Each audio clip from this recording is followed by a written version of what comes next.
Today I want to come on and review my Christmas Bible. Not that I really needed another Bible for Christmas, but here we are. I did kind of preview this one in another video, but I said I wasn't going to review it because I just pulled it out just to show it to you, and then I figured I wouldn't get into it, I wouldn't review it or anything until Christmas actually got here, and I actually officially got it. So I've been waiting for a while to try one of the 316 Bibles, the LSB translation. I do have an LSB MacArthur Study Bible, so it's not like I've never seen the translation before, and it's kind of similar to the NASB 95, which I have used as well. But I've really been wanting to get my hands on one of these, so I was excited to do so. So this one is the Legacy Standard Bible, LSB, Handy Size Inside Column Reference Bible. It has red letter, 95,000 references, and 14,000 footnotes. That's a lot. All right, so back of the box just has 316 publishing on it. There's no other information there. Let's go ahead and pull this out. Sorry for the camera quakes here as I'm pulling it out. I should have probably did that before I started the video, but that's okay. And I almost dropped it on the floor too. Didn't do it though. All right, so this is the black goatskin cover. We have, what I really liked about this cover was the spine. It has the 5 solas on it. I won't try to read all of them. I think I could, but just to be safe, I'm not going to do that in case I butcher any words, which I tend to do. It has raised spine hubs. We have 3 double-sided satin ribbons in black, red, and gold. We have a red under gold gilding. If you hear any coughing in the background, unfortunately the flu has struck our household. Started on Christmas Eve night. I know, great timing, right? So far I'm okay, so I'm going to try to record some videos, but my poor daughter has not been so okay. So hopefully it passes quickly and my husband and I don't get too sick. All right, anyway, we have some perimeter stitching here. Nice grain pattern. It is edge-lined. Honestly, I was a little bit underwhelmed with this cover when I first pulled it out. I think I'm just used to Skylar and all their like different luxurious cover types. So it's just kind of like, okay, it's not like horrible or anything. I still like it, but it's not like anything that like blew my mind either. But like I said, I did really like the spine, so that kind of put it over the top for me. But I think I'm going to like this. It seems like it's well made. Like I said, it's not up to par with some of the other nice covers that I have, but I think it's just personal preference, really. I don't think there's anything wrong with this. I just think I'm so used to like some of my other like calfskin thicker covers from Skylar and the different textures there that's kind of why I felt that way when I first opened it, but I don't think I'm going to have a problem with it. It seems like it's a well-made Bible. All right, so we got some cardstock here in the beginning.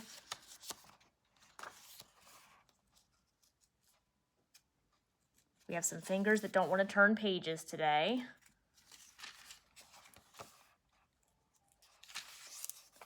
Okay, we're going to have a forward, and this is Steadfast Bibles, which is a division of 316 Publishing, and this is typesetting by 2K Denmark, and it is printed in Korea. Sometimes people ask me, where the Bible was printed. Most of the time it's China, to be honest, but this one is Korea. Okay, there's a forward.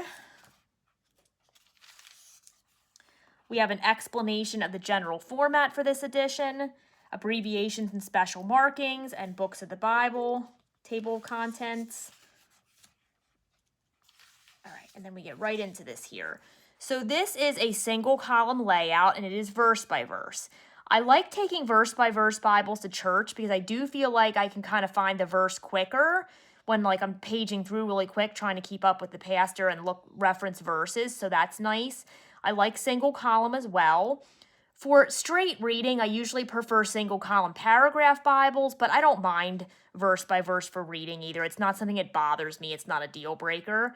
This is, I believe it's 9.5 size font. We have red accents for the chapter numbers and the title, the book title. Headings are going to be like bold, italic.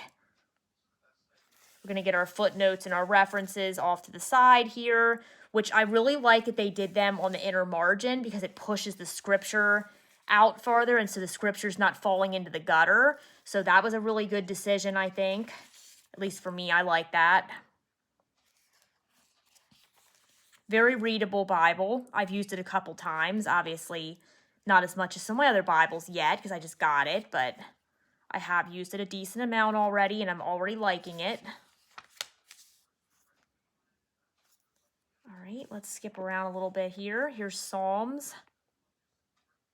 That was pretty good right there. I wanted to go to Psalms, and I went right to it. Let's see if I can go right to the New Testament. Aw, Daniel. Nope. Almost. It took 2 flips. That wasn't too terrible, right? So this is red letter, this edition, and you can see here we're in Matthew. The red letter is pretty well done. I always prefer black letter. I just like that better. It's easier on my eyes. But this red letter appears to be pretty well done. So as long as it's consistent and it's not burning my eyes, it's not a deal breaker for me. So I'm okay with it.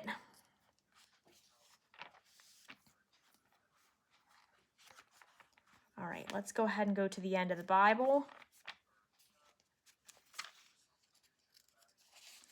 I'm not sure what the paper thickness is on this. It feels like maybe, I don't know, this is a guess because I'm not very good at that, but I want to say like 32 GSM maybe.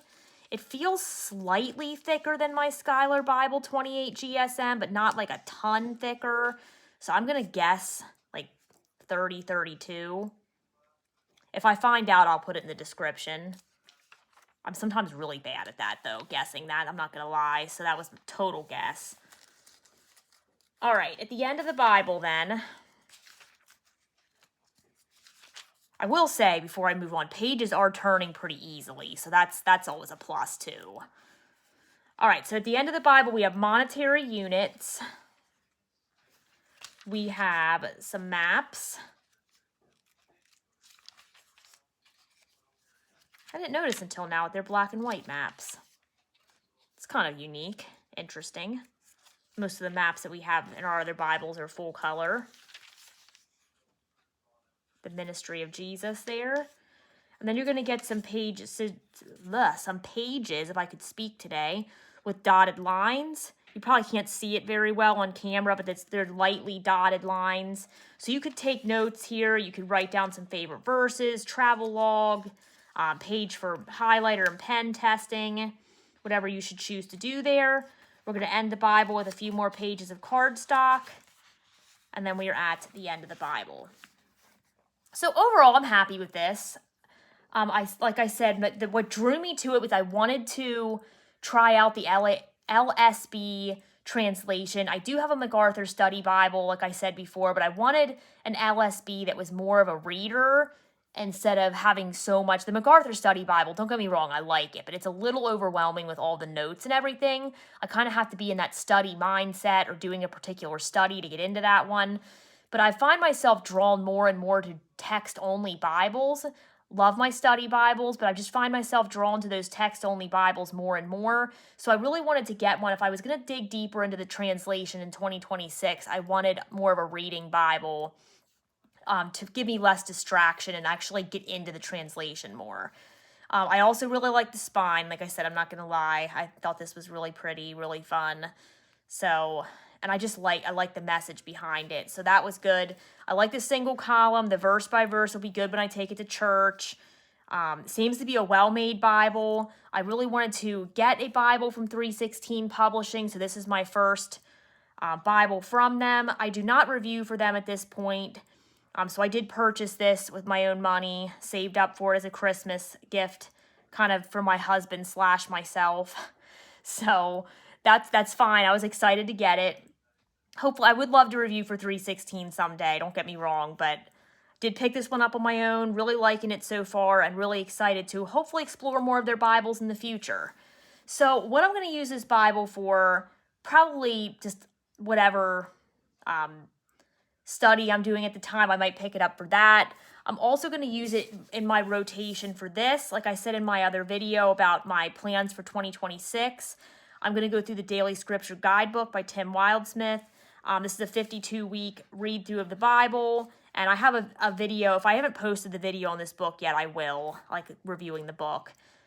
But I'm going to go through this with the NASB/LSB translation, so I'll be using this Bible in rotation with that. All right, so that is the LSB Handy Size Inside Column Reference Bible, and it is from 316 Publishing.